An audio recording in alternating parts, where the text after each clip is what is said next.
or science. In Western education, students are forced to make a decision: study art or science. But why not both? Why should that be?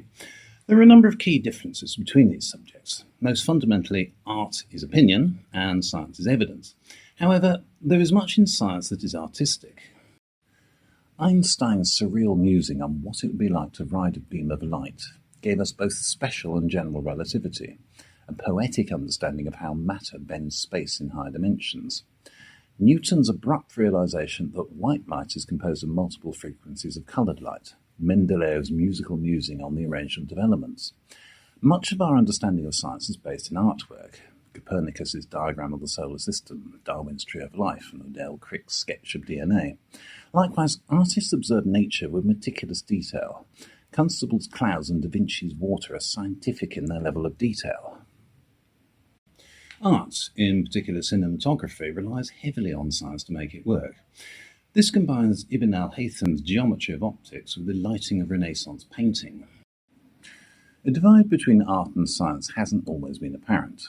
There is one point in space and time where art and science truly met. This was in the year 1420 in the Italian city of Firenze, or Florence as we call it. The precise point occurs at the west doors of the cathedral, looking west towards the baptistry. Here, Filippo Brunelleschi invented perspective. To put this into context, the 15th century was a time of dramatic change. The dead hand of Byzantium, the last vestige of the Roman Empire, would soon be snuffed out by Mehmed II's army.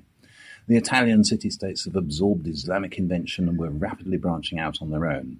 China was expanding across the Indian Ocean, while Spain and Portugal would soon follow to build global empires. Science, as we understand it today, didn't really exist. It was the Renaissance men who began the slow process of making science a precise discipline. Michelangelo, Leonardo da Vinci, and Copernicus started to challenge the perceived wisdom of the ancient philosophers and explore the natural world for themselves.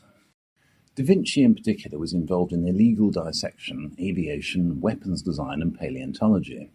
We think of these men as artists today, but they were really the first explorers of science, as important as Vasco da Gama, Columbus, or Magellan would become. So how did art, of all things, have such a profound effect on our world?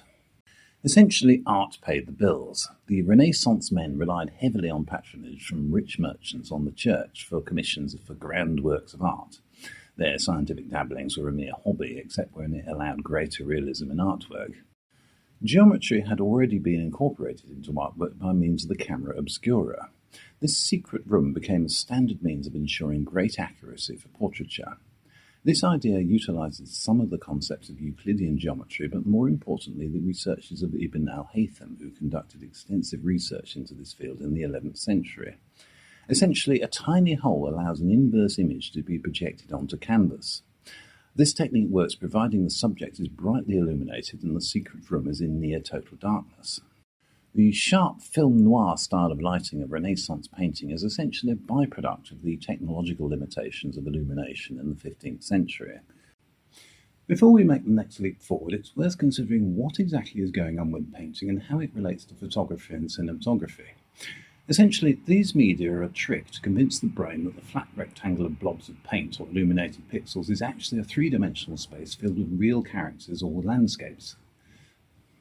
Usually, the foreground will be darker and redder, whereas the background will be lighter and bluer. This is a consequence of light scattering by oxygen and nitrogen atoms in the atmosphere. Long red wavelengths become scattered, leaving a bluer colour. This effect is amplified by distance. The second trick is variable focus, less prevalent in painting but common in film. The illusion of a three-dimensional space is produced if the foreground and background are out of focus. Thirdly, the Renaissance lighting produced by accident in the camera obscura adds depth to an object. However, the most important trick for this illusion is perspective. Filippo Brunelleschi followed a fairly standard pathway in being apprenticed to the Silk Merchants Guild. This actually consisted of a wide range of specialists such as goldsmiths and bronze sculpture, in which Brunelleschi excelled. However, he also applied his interest in mathematics, most famously in building the dome of Florence's new cathedral. Dome structures of this time were essentially a three-dimensional application of the Roman rounded arch. The most famous example of this time was Hagia Sophia in Constantinople, built nearly 900 years earlier. It's still an astounding structure. Brunelleschi had even more grandiose concepts. Using an egg as inspiration, he devised a double dome in order to spread the weight evenly down the supporting columns. This is an amazing achievement because it would be nearly 300 years before the science of structural load-bearing would be unravelled by Robert Hooke and Christopher Wren. Perspective had been around for centuries and was used to create the illusion of space. This was most notably utilised by Giotto. Yet, lacking a precise mathematical basis, Giotto's buildings were weirdly distorted to modern eyes. Brunelleschi applied his knowledge of mathematics, Alhatham's optics and Euclidean geometry, to devise something entirely new. Linear perspective was a radical new way of seeing. Brunelleschi produced a drawing of the view from the cathedral's west doors. Using a handheld device, he compared the actual view with the drawing. His experiments in this field were conducted over 5 years, culminating in a modest but utterly extraordinary drawing. Tragically, this diagram has been lost somewhere in the intervening centuries. His methods included a mixture of precise measurement and mathematical theory to produce a general theory of perspective. This underlying concept is the basis of computerized animation and design. The concept spread rapidly, despite being 20 years before the first printing presses radically reduced the cost of replicating ideas. I first came across the idea at the age of 12. It was utterly amazing. Here was an extraordinary method of drawing that combined my burgeoning interest in geometry and trigonometry with artwork. It transformed my artwork from then on. A recent trip to Italy allowed me to visit the exact point where art and science were one, 600 years ago. However, they wouldn't let me stand at the exact point. There was an enormous queue of people trying to enter the cathedral. The crowd wranglers were very, very unhappy with this idea. Clearly, a future trip to Florence is required with the opportunity to stand at the Brunelleschi Point.